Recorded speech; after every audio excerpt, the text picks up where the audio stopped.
Hello class ninth students, चलिए हम आगे अब जो ट्रूली ब्यूटीफुल माइंड चैप्टर 4 है, जो आइंस्टाइन के ऊपर है, जिसको हमने कल यहाँ तक पढ़ लिया था कि आइंस्टाइन जो है अपने डेस्क को ब्यूरो ऑफ थियोरेटिकल फिज़िक्स कहते हैं, क्योंकि वहाँ पर बहुत सारी ऐसे पेपर्स रखे रहते हैं जो पेटेंट ऑफिस में उनके पास आते हैं, और उसमें ये अपना भी जो काम वो किया करते थे उसको भी, उसके पेपर भी रखा करते थे।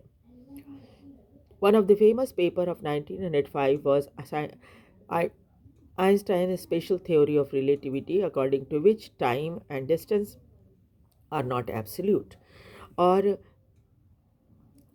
जो सबसे फेमस पेपर 1905 में आइंस्टाइन का आया था वो था स्पेशल थ्योरी ऑफ रिलेटिविटी के ऊपर उन्होंने लिखा था, according to which time and distance are not absolute. इस थ्योरी के अकॉर्डिंग टाइम और डिस्टेंस जो है वो एब्सोल्यूट नहीं होते। तो एब्सोल्यूट का मतलब होता है कि जो बिल्कुल ही संपूर्ण न हो, यानी कि टाइम और डिस्टेंस जो है पूरी तरह से संपूर्ण नहीं होते। Indeed two perfectly accurate clock will not continue to show the same time if they come together again after a journey, if one of them has been moving very fast relative to the other। अगर एक उदाहरण देकर वो बताते हैं कि दो दो एकदम बिल्कुल परफेक्ट क्लॉक को भी, एक्यूरेट क्लॉक को भी अगर आप लेकर चलोगे ऐसे माहौल में जिसमें एक बहुत तेज़ जर्नी के साथ जा रहा हो और दूसरा बहुत उसकी तुलना में धीमी जा रहा हो, तो आप देखेंगे अंत में दोनों में टाइमिंग अलग अलग दिखाई देगी। From this followed the world's most famous formula which describe the relationship between mass and energy। और उसके बाद से दुनिया का सबसे फेमस फार्मूला जो था रिलेशनशिप मास और एनर्जी के बीच में, E = mc², ये आइंस्टाइन ने दिया। ये एक मैथमेटिकल इक्वेशन है और इसमें E stand for energy, E जो है एनर्जी के लिए है, M जो है वो मास के लिए है, और C जो है स्पीड ऑफ लाइट के लिए है। ये वैक्यूम में, यानी कि जब कुछ भी ना हो, है ना, कोई माध्यम ना हो, वैक्यूम उसको कहते हैं, तो कोई माध्यम ना हो, तो इसकी रफ्तार जो होती है वो 3 लाख किलोमीटर होती है। उसके बाद एक छोटा सा जोक है जो कि आइंस्टाइन ने कहा था, वो कहा था, when you sit with a nice girl for 2 hours it seems like 2 minute. जब आप अच्छी लड़की के साथ 2 घंटे बैठते हो तो लगता है कि समय तो बहुत जल्दी निकल गया, अभी तो 2 ही मिनट हुआ है बैठे हुए। And when you sit on a hot stove for 2 minute, आप जब हॉट स्टोव के ऊपर 2 मिनट बैठते हैं, it seems like 2 hours. That is relativity. और रिलेटिविटी को समझाने के लिए उन्होंने कहा कि अगर आपको गर्म स्टोव पर बिठा दिया जाए तो 2 मिनट भी आपको लगेगा कि कितनी देर हो गई, बहुत टाइम हो गया, घंटों हो गए। लेकिन अगर अच्छी लड़की के साथ आपको 2 घंटे बिठाया जाए तो आपको लगेगा कि अभी तो 2 मिनट ही हुए थे, है ना।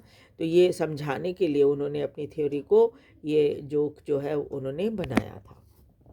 चलिए आगे देखते हैं। While Einstein was solving the most difficult problem in physics, his private life was unraveling।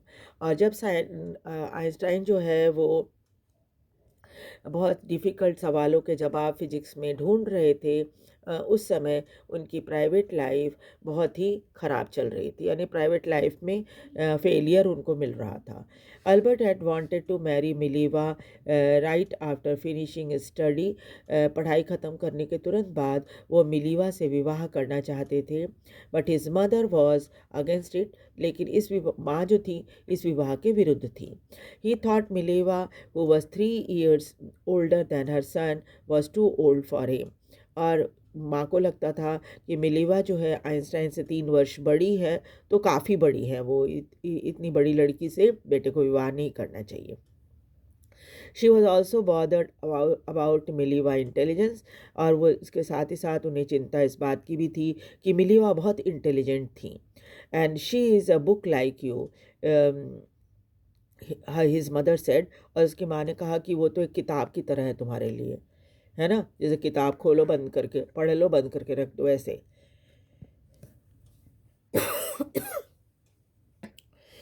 Einstein put the wedding off, इसलिए आइंस्टाइन ने क्या किया कि शादी को रोक लिया। The pair finally married in January 1903, लेकिन फिर इन दोनों ने जनवरी 1903 को में विवाह कर लिया। एंड हैड टू सन्स, और उनके दो बेटे हुए। But a few years later the marriage faltered, लेकिन कुछ ही सालों में ये विवाह जो है वो टूटने लगा। Mileva meanwhile was losing her intellectual ambition, क्योंकि मिलीवा जो थी वो अपना इंटेलेक्चुअल एम्बिशन जो उनका था, यानी कि जो पढ़ाई लिखाई में वो बहुत अच्छी थी, तो उनकी जो महत्वाकांक्षा थी वो ख़त्म हो रही थी। And becoming an unhappy house wife, इसलिए अपनी महत्वाकांक्षा को पूरा न करने के कारण वो बहुत ही उदास रहने लगी थी, अनहैप्पी थी, अच्छी हाउसवाइफ नहीं बन पा रही थी। After year of constant fighting, फिर दोनों में लड़ाई शुरू हो गई। द कपल फाइनली डाइवोर्स्ड इन 1919 और 1919 में दोनों ने तलाक ले लिया। Einstein married his cousin Elsa the same year, और उसी साल आइंस्टाइन ने अपनी कज़न एल्सा से विवाह कर लिया। Einstein's new personal chapter coincided with his rise to the world fame. उसके बाद एक नया व्यक्तिगत जो चैप्टर उनका शुरू हुआ था, इसके साथ ही साथ क्या था, इन्हें पूरी दुनिया में नाम मिला था, है ना, फेमस हो रहे थे। In 1915 he had published his general theory of relativity. 1915 में इन्होंने अपनी जनरल थ्योरी ऑफ रिलेटिविटी को पब्लिश कराया, which provided a new interpretation of gravity. इससे लोगों को नई इंटरप्रिटेशन ग्रेविटी के लिए मिली। तो इंटरप्रिटेशन करना मतलब कि नई व्याख्या करना, है ना, ग्रेविटी की। And eclipse of the sun in 1990 brought proof that it was accurate, और उस साल 1919 में जो एक ग्रहण लगा था, सूर्य ग्रहण, उसने इस बात को बिल्कुल ही सच साबित कर दिया। Einstein has correctly calculated in advance the extent to which the light from the fixed star would be deflected through the sun's gravitational field, और आइंस्टाइन ने बिल्कुल सही तरीके से इस बात को कैलकुलेट कर लिया था पहले से ही कि कितनी मात्रा में रोशनी जो है वो फिक्स्ड स्टार से डिफ्लेक्ट होकर टकराकर सन के ग्रेविटेशनल फील्ड से होती हुई आएगी। The newspaper proclaimed his work as a scientific revolution, तब अखबारों में ये बात छपी थी कि ये एक वैज्ञानिक क्रांति है। Einstein received the Nobel prize for physics in 1921, Einstein को नोबेल प्राइज़ दिया गया फिजिक्स का 1921 में। He was showered with honour and invitation from all over the world and lauded by the press, और इनके ऊपर बहुत सारे सम्मान, बहुत तरह की इनविटेशन पूरी दुनिया से इनको मिली थी, और प्रेस ने भी बहुत इनकी तारीफ़ की थी। When Nazis came to power in Germany in 1933, Einstein immigrated to United States.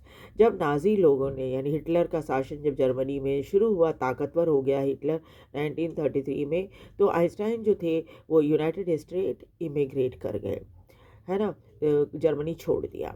5 years later, the discovery of nuclear fission in Berlin had American physicists in an uproar. और जब 5 साल के बाद न्यूक्लियर फिजन के बारे में ढूंढ निकाला गया बर्लिन में, तो अमेरिकन फिजिसिस्ट जो थे, ये क्या कहते हैं, आइंस्टाइन, वो बड़े अपसेट हो गए थे। Many of them had fled from fascism, कुछ जो फिजिसिस्ट थे वो तो फासिज्म से भागे थे, वहाँ से फासिज्म जो जर्मनी में था वहाँ से भागकर दूसरे देश गए थे। जस्ट एज आइंस्टाइन हैड, वैसे ही जैसे आइंस्टाइन जर्मनी छोड़कर चले गए थे। And now they were afraid that the Nazis could build and use atomic bomb, उनको इस बात की चिंता हो रही थी कि नाजी जो हिटलर की सेना है वो एटम बम बना लेगी, और हो सकता है वो कहीं पर इसका इस्तेमाल भी करे।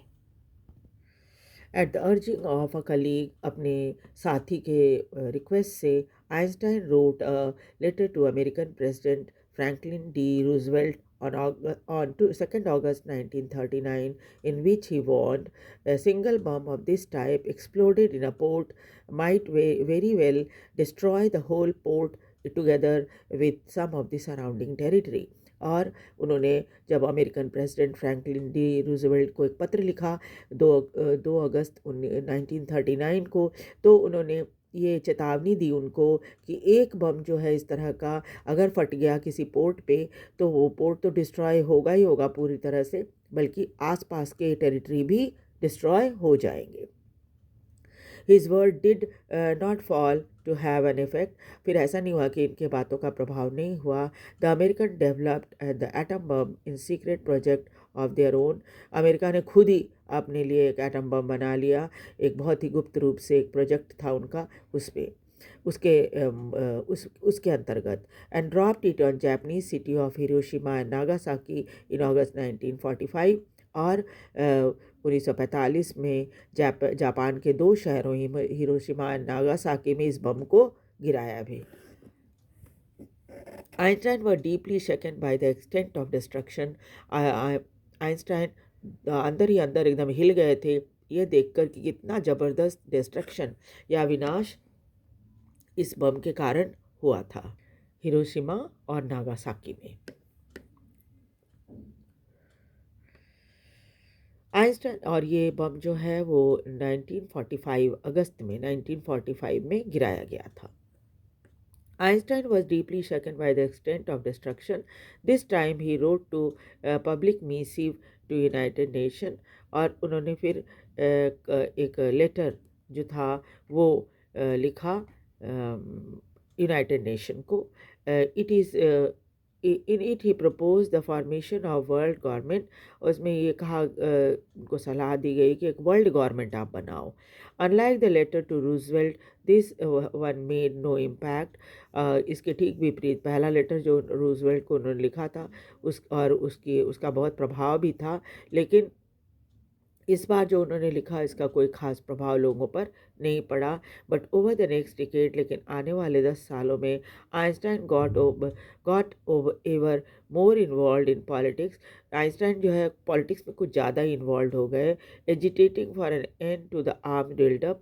और ये बार इस चीज़ का विरोध करने लग गए कि लोग जो है बहुत सारे देश जो है वो आर्म्स बना रहे हैं, अस्त्र शस्त्र बना रहे हैं, ये कम बंद होना चाहिए. Using his popularity to campaign for peace and democracy. और चूँकि वो बहुत ही पॉपुलर साइंटिस्ट थे इसलिए वो अपनी इस पॉपुलैरिटी का फ़ायदा उठा रहे थे ताकि दुनिया में वो शांति और प्रजातंत्र के बारे में का प्रचार कर सकें.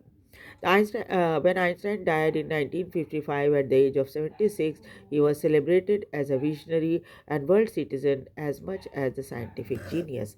और जब आइंस्टाइन की मृत्यु हुई 1955 में 76 ईयर्स के वो थे, और तब उन्हें एक विजनरी के रूप में और एक वर्ल्ड सिटीज़न के रूप में, साथ ही साथ एक साइंटिफिक जीनियस के रूप में सम्मान उनको दिया गया था.